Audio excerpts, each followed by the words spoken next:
Let's try this again.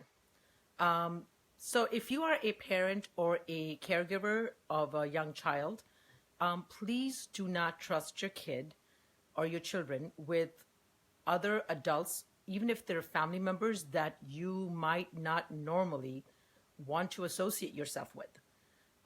If you know that this family member has a history of behavior or choices that you might not, if they're not in alignment with your values and your lifestyle, then don't make them, someone that your minor goes to for any kind of advice or any kind of even socialization.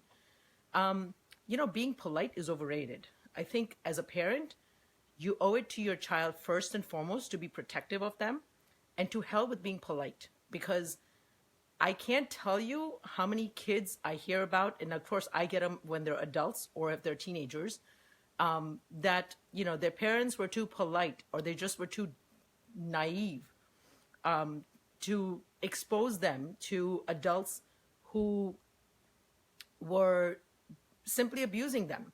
And they had no idea as, parents. So I get it when the parents don't know, right? So I'm thinking of someone who mentioned that, there was a male cousin who the mother was so naive that when he misbehaved, she would call like the pastor of the church who to talk to him, who then went in his room for an hour at a time, and they were locked up in there and he was so-called talking to him.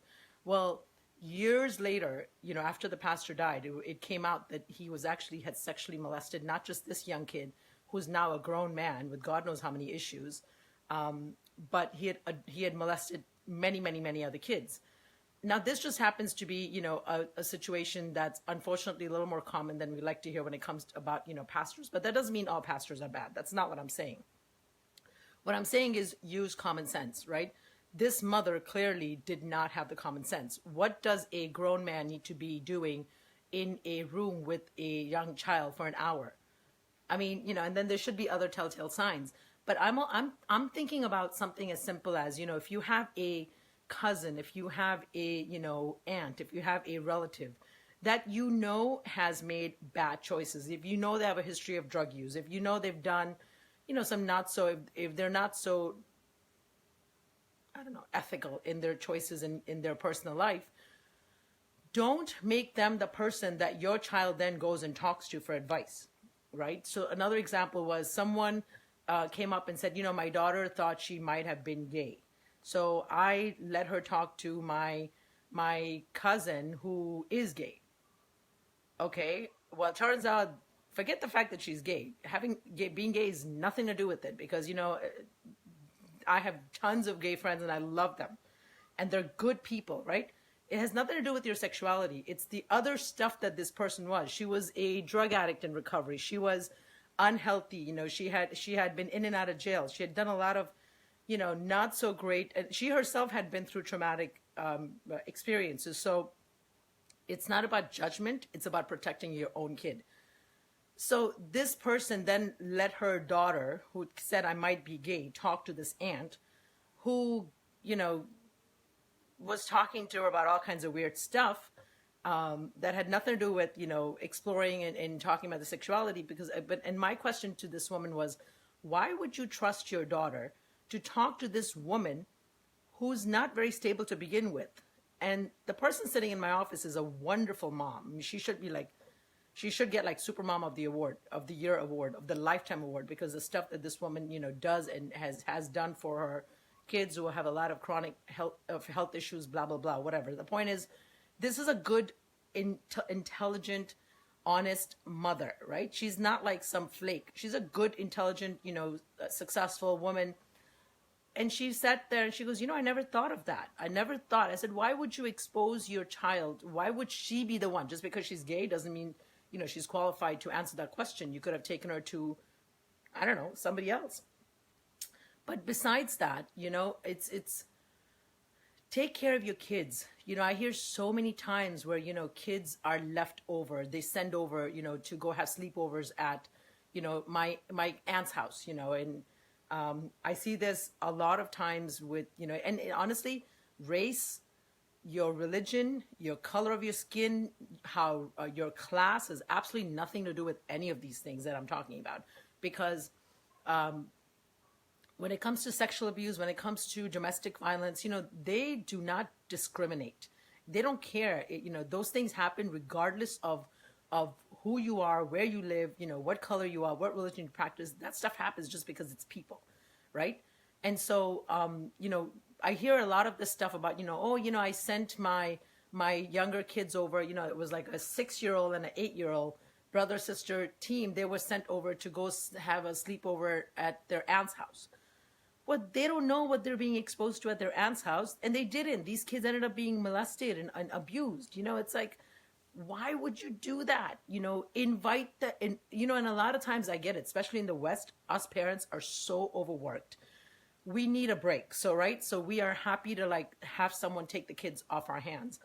But guys, I'm sorry, if you are parents, you signed up to be parents, suck it up and sacrifice and compromise and get someone else to watch the kids in your own home, or while you just take a quick, 15, 20 minute, whatever, I know it's easier said than done, because there are some people who genuinely don't have the support. I respect that. So I don't know, find an extended day program, or, find some place that, you can leave your child that can be safe, because it breaks my heart to see abuse happening as prevalent as it is, when it doesn't need to be. And it's simply because it's just over trusting. As parents, don't trust people when it comes to the safety of your kids. Be very, very hyper vigilant. Yes, trust the grandparents, trust the, immediate family, if you know them, if you've trusted them, if they've proven, that they are someone that they can be trusted, right? But just because they're family doesn't mean they are the best person to take care of your kids. Then find extended friends. Make sure you really, really vet them out. And even after that, they might be, they might not be safe. So I get that. But I just want to urge you parents to please keep a vigilant eye on your children. Do not let them out of your sight. Don't, have sleepovers with, let them out. Just don't do it. Have people over at your house. Have them, where you can watch them. Because, childhood, the innocence, once it's taken away, guys, the damage is a lot. It's a lot. As a parent, how do you know what's the line? Simon asks. You know what, Simon? I think it's a matter of trusting your gut. The line is so fuzzy, right? And the line changes. And so he goes, Simon's saying, what's the line between being protective and overprotective? Listen, Simon, I prefer the being overprotective versus, not, right? It's okay to be overprotective as parents, to me, if it means you're going to keep your kids safe.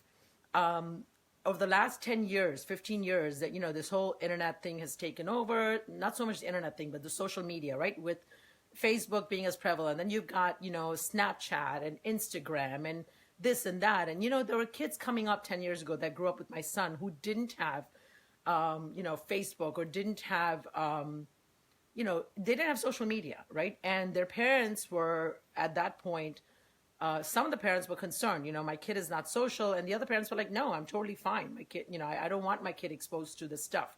And I'll tell you, kudos to them, right? Because these same kids are now they're good kids.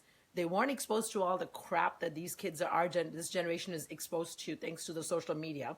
Social media is really, to me, it's just so unfair. For when it comes to, I'm going to read that in a minute. Social media is so unfair when it comes to kids, because the amount of bullying that happens in social media now is horrific, but it's, these kids who didn't have social media 10 years ago and were kind of protected or overprotected or nerdy or weren't as cool or didn't have a whole lot of friends. Guess what? They're fine now. They're 18, 19 years old. They're 20 years old. One got into Johns Hopkins. The other one is a sophomore or junior at Harvard. They're going to good schools. They're going to get their exposure to life. It's not like they're protected, right? So Simon says, my parents were very overprotective. Because of that, I grew up being socially awkward because of poor social interaction. I understand. But Simon, were you safe Were you sexually molested? Were you abused? Did you have any of that to deal with? Because I get the overprotection. It's a fine line. I get it. I know the kids and some parents, are not going to agree with me. And again, there's no judgment here. This is just me offering my experience as a person who personally was sexually molested right under my parents' nose from the age of 2 till I was 12. Parents didn't have a clue. They couldn't have known, right? Again, they just weren't even aware of it. To other being a therapist who now I work with kids and parents and adults who now have been sexually molested or have gone through it as a child themselves. And it's honestly, it's the damage is too much. It's way too much. And so to me, I know, Simon, it ends up being where you're socially awkward, but sweetheart, I rather a person be socially awkward, and then you adjust instead of, being molested or being bullied or being, abused and then having to deal with that trauma, because that's just a whole nother can of worms. Now, let me just quickly talk about social media and bullying. Back in the day when we were younger, before we had phones and cell phones and smartphones, when we didn't have even television, for crying out loud, I remember we had a TV in the house and it was black and white. And I remember I was probably 7 or 8 when it was color TV. This is back in India. We had Doordarshan, right? And then finally it wasn't all day long. It was like, I think, I don't know, 5, 6, 7 o'clock. There was this, it came on in the evening. And then my 11, 12, whatever, it was shut down and it was a whole event. But now, we went out and played, right? If bullying happened, it happened on the playground. It happened in our neighborhoods. Now with social media, bullying has happened online. You've got the physical bullying that still happens at school. Excuse me, where kids are called names. I've had a 7-year-old come into the ER the other day. Beautiful little girl was called ugly and called, stupid and death and all kinds of names, by her friends at school. Now, she's too young and not on social media yet. But then I have, 14, 15, 16-year-olds coming in who are being bullied on social media, who are like these Instagram, stars. And, they're being told, you should go kill yourself. And unfortunately, a lot of them have been doing that, right? And when social media bullying happens, parents are completely in the dark because of it, because they're not on social media a lot of times. If they're on social media, they're not monitoring their kids' accounts. If you think you're monitoring your kids' accounts, I want to bet money your kid has a separate account that they're hiding from you. I don't care how good the kid is. I mean, once in a while, you do have kids that are really good and fine. They don't care. But a lot of times, most of the times, kids have 2 separate accounts. They have accounts that they post that their parents are monitoring, and then they have a separate account that they're hiding, that they're doing all, their real posting with their real friends. And bullying is happening through email, through all these social media sites. It's too much, guys. It's too much. And, I just want to say, be careful, be hyper vigilant. I know, Simon, you might disagree with me, and and many of you might disagree with me, and I get it. I respect the difference in opinion. I might be completely, being a little paranoid because of my personal experience, but because of what I do professionally and what I see every day, I guess I see the ugly side of life, and I see the ugly side of the damage of how this stuff unravels itself. So my humble request to parents is, yes, be hypervigilant, be overprotective, of course, keep a balance. Don't overdo it where, your kids grow up being, socially awkward. I mean, you don't want to do that either. You do want to promote a healthy sense of self, but trust your gut, trust your inner sense. When something doesn't feel right, trust it, because that's God, that's angels telling you that something isn't right. That's your intuition, is God talking through you. I don't care if you know a person to be a saint. If something doesn't feel right, listen to that voice. Simon, I'm reading Simon's comment, and he says, I don't disagree with you. I would be like my parents if I had children. Thanks, Simon. But anyways, like I was saying, trust your gut, trust your inner voice, because that is God talking through you. A lot of times we dismiss our inner voice. Please don't do that, because your kid's safety and your kid's future ends up depending on that. Anyways, all the best to you, and take care, and God bless.